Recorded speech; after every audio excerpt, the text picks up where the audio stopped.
insya-Allah akan terjagalah. Jadi kita nak didik ni jadi wanita solehah ni. Jadi jangan melayan dan juga jangan suka dilayan. Ni untuk orang yang tak halal lah. Kalau dah halal tu sebaik-baiknya lah ya. Okay, baik. Jadi macam mana kita nak bawa cerita tadi? Kita stop sekejap. Kita masuk pula jawapan dia.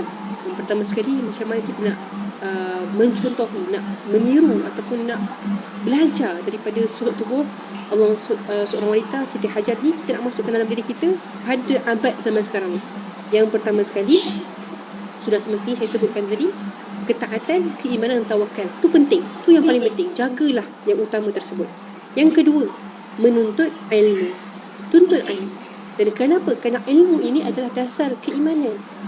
Kalau iman ni tak disertai dengan ilmu yang benar, maka iman itu akan mudah rapuh dan mudah berbolak-balik. Kan, Masya Allah. Sebab kita jumpa dengan orang-orang kampung tuan-tuan. Saya bukan cakap kampung yang ni yang curuk tu, yang macam Allah SWT, yang duduk kampung, lepas tu tak pergi, tak ada lingkungan agama. Jadi apa yang berlaku bila kita berbual dengan mereka, Allah SWT, seolah-olah ibarat diorang, tak apalah, pergilah solat. Kita tak payah, maksud diorang tak solat macam tu. Dia tahu ni kena solat ni, tapi tak apalah, pergi solat, kita orang solat nanti, macam tu. Dia tak pentingkan apa perkara yang utama tersebut. Jadi yang penting sekarang ni, iman disertai dengan ilmu. Kan, solat kita, puasa kita, cara kita berpakaian, semua tu iman dan juga ilmu. Masih kena iman itu disertai dengan ilmu, agar apa yang kita yakin, apa yang kita belajar itu, apa yang kita nak amalkan itu yang benar, dan hati kita tak mudah untuk berbolak-balik. Jadi kalau kita lihat daripada Anas Malik radhiyallahu anhu, Rasulullah sallallahu alaihi wasallam bersabda, menuntut ilmu itu wajib bagi setiap muslim. Hadis riwayat Ibnu Majah. Jadi kita semua kena belajar ilmu dan teruskan sampai bila-bila, teruskan belajar. Baik, itu yang pertama. Yang kedua, bergaullah dengan orang-orang yang saleh, orang-orang yang saleh, orang-orang yang salihah.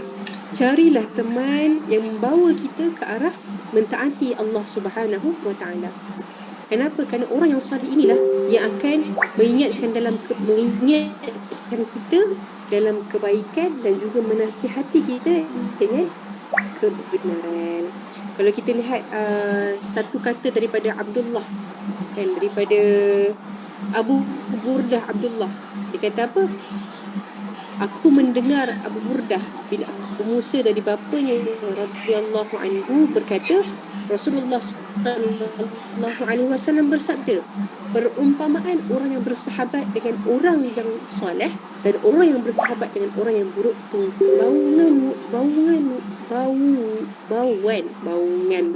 bauan wangi dari penjual minyak wangi, sama ada membeli ataupun tidak. Sedangkan dari tukang besi, kamu akan merasa bahang atau kainmu, atau kamu akan mendapatkan bau yang tidak sedap. Hadis riwayat Bukhari.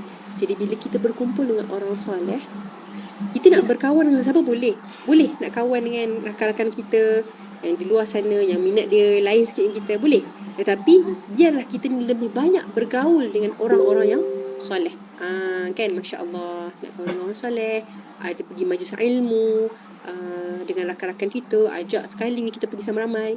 Benda ni bila kita bergaul dengan orang soleh, kita akan automatically kita akan terikut juga dia. Kita akan terikut juga untuk buat perkara baik. Okay? Sebab apa? Kadang-kadang dia rasa malu. Malu kenapa lah kawan aku macam ni kan, dia buat baik, dia tak boleh buat. Dia akan ikut juga. Dia akan ikut juga untuk buat perkara yang sama, iaitu kebaikan. Baik, bergaul dengan orang yang soleh. Tapi orang-orang lain di luar sana, bukan kita nak cakap diorang tak soleh, tidak. Tetapi kita tahu siapa orang yang soleh ni.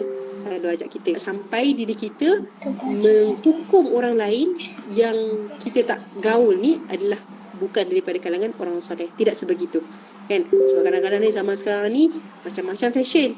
Orang fashion macam ni rupa-rupanya dia hafizul Quran, kan? Penghafal Al-Quran. Maksudnya dia penghafal Al-Quran, Masya Allah. Penghafal hadis, subhanallah. Jadi biarlah orang-orang yang soleh ni kita faham bahawa mereka akan sentiasa ingatkan kita dengan kebaikan, ingatkan kita tentang Allah. dan bawa kita sama-sama menuju kebaikan. Baik, yang ketiga, apa dia? Tuan puan? Yang ketiga, saya kongsikan ni untuk zaman sekarang ni, era zaman sekarang ni. Sebab tadi untuk Siti Hajar tentang kisahnya, pengorbanannya, ketaatannya, keimanan kepada Allah Subhanahu Wa Taala. Baik, yang ketiga apa dia? Mulakan kebaikan dengan hal yang kecil tetapi berterusan. Mulakan kebaikan. Apa yang kita nak buat ni dalam hari ni? Apa yang kita nak buat? Kita nak tolong orang, kita nak buat sedekah, kita nak baca Al-Quran. Mulakan kebaikan dengan hal yang kecil tetapi berterusan. Kalau contoh kita memang jenis menghafal Quran, baca setiap hari 2 muka surat, 3 muka surat, setengah juzuk, teruskan perkara tersebut sampai bila-bila, kan? Dan ingat perkara-perkara kebaikan yang lain walaupun kecil,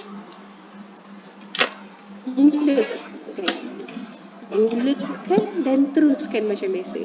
Kita ni suka salam orang, lebih baik kita walaupun benda tu kecil, just sebut Allahumma salli ala Muhammad.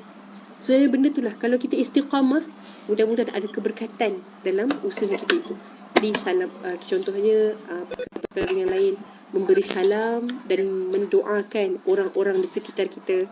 Kita jumpa orang, kita doakan dia dalam hati. Kita jumpa sahabat kita, salsabilah, kita doakan dia. Kita jumpa sahabat dan Allah berkati silaturahim tersebut.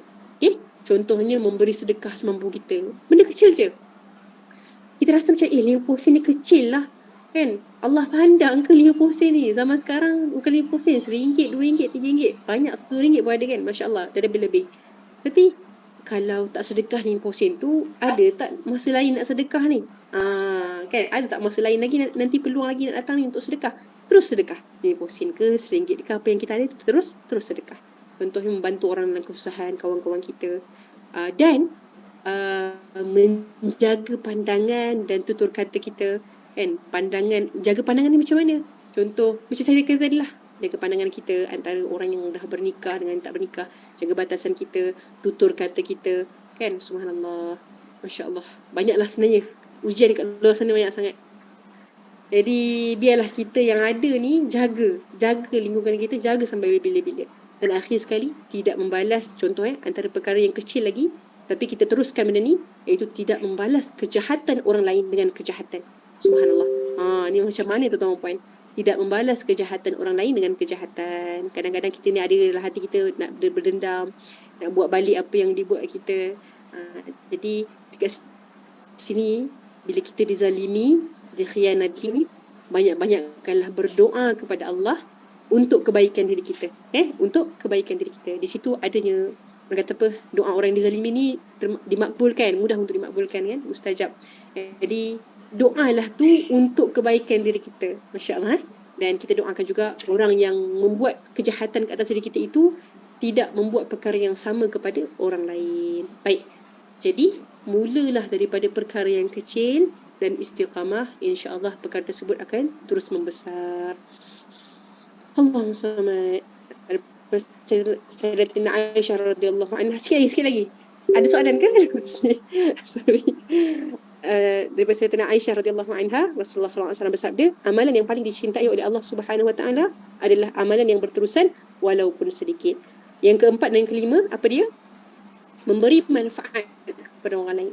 Teruskan bagi manfaat kepada orang lain. Kan Nabi kata, sebaik-baik manusia adalah yang bermanfaat kepada orang lain. Apa sahaja, walaupun kecil.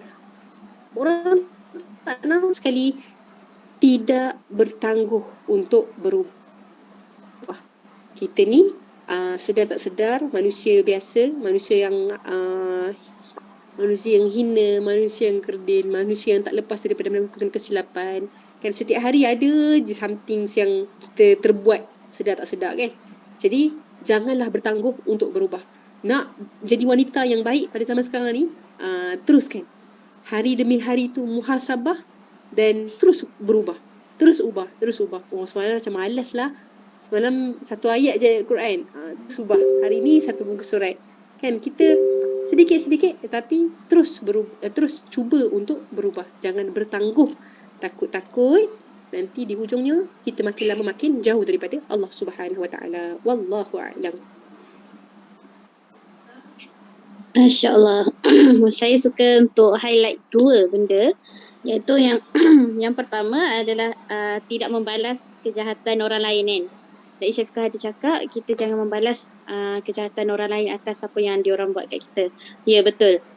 Saya selalu start daripada saya dinasihati oleh seseorang, dia kata, Sal, kalau rasa macam orang tu buat something tak kena, cuba sedekah Al-Fatihah dekat.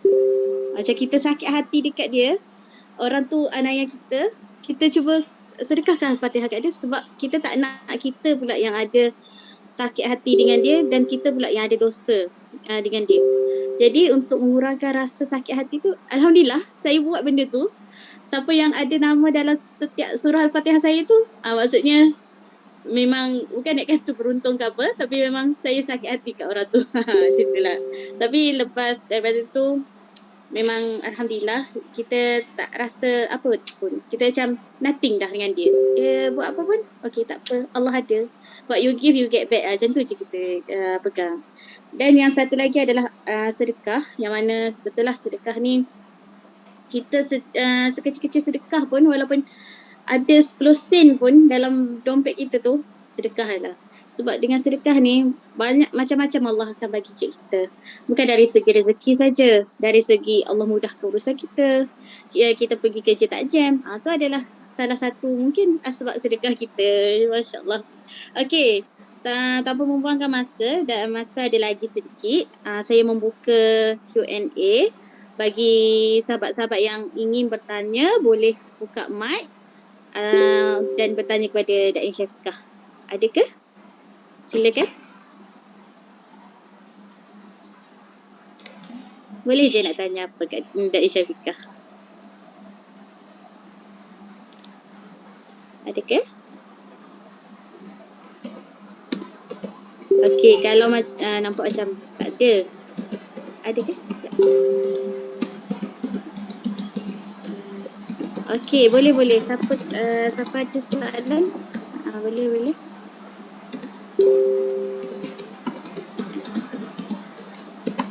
Boleh on mic yang nak bertanya. Kita Okey. Ada soalan dari Syafiqah yang mana dia tanya macam mana kita nak jauhi daripada toxic friendship. Silakan. Toxic friendship macam mana contohnya tu? Sebab toxic friendship ni macam-macam lah. Kadang-kadang dari segi bicara dia, kadang-kadang dari segi tindakan dia, subhanallah. Jadi yang pertama sekali, kalau saya sebab kita pun pernah juga hadapi kan toxic relationship, toxic friendship lagi-lagi, saya banyak mendoakan orang tersebut agar dia sedar. Dan saya banyak doakan dia, ya Allah sedarkanlah dia, ya Allah sedarkanlah dia. Dia lebih kepada ambil kesempatan, tetapi pada masa yang sama jadi batu api dan berpura-pura baik depan kita, subhanallah. Tak nak aku tengah ajar orang. Okay, baik. Sorry adik-adik. Jadi ambil kesempatan ke atas diri kita lah kan. Jadi batu api ni susah ni. Sebab saya jumpa makcik-makcik ni, kalau diorang pada gaduh-gaduh kan. Jadi apa yang berlaku, diorang kata biar je. Dia kata biar je. Biar benda tu akan berlalu pergi. Maksudnya kalau contoh diorang jadi batu api diorang jadi batu api, diorang yang cakap belakang tentang kita, cakap dekat orang lain tentang kita, apa kita buat. Sebenarnya bila dia yang maknanya yang pertama sekali, kalau saya cakap banyak kali dengan dia pun tak dengar-dengar. Jadi apa yang saya buat, saya banyakkan berdoa, ya Allah sedarkanlah dia, sedarkanlah orang-orang yang mendengar juga. Ada orang lain dengar tentang apa yang dia cakap, kan, tentang orang lain, tentang dia burukkan kita dekat belakang orang. Jadi kita doakan juga orang-orang, maksudnya